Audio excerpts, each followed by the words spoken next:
All right, hi class, it's me again. Today we're going to talk about worms.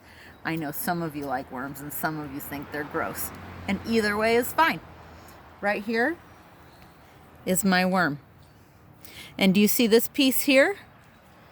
It's not super clear, but it's a little bit smoother than the rest of him, and that's called the saddle. And a good way to find the head of a worm, because they kind of look the same on each side. The head is closest to the saddle, which is this little smooth part right here. Now, if you look on my hand, this worm has pooped on my hand. And that's okay, because that makes our soil healthy. Worm poop is actually called a casting.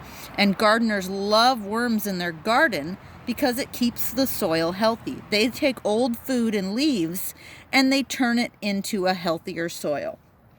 Now, worms are very sensitive to light and touch, so we don't want to leave him in the light. If you catch a worm, make sure you put him back somewhere dark and somewhere where he can dig back into the ground. That keeps him safe.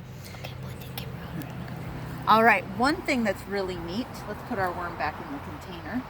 One thing that's really neat about worms is they hear through vibrations. So you'll notice when it rains that a lot of worms come up to the surface. That's because those drip, drip, drips have made a vibration and they're coming towards it.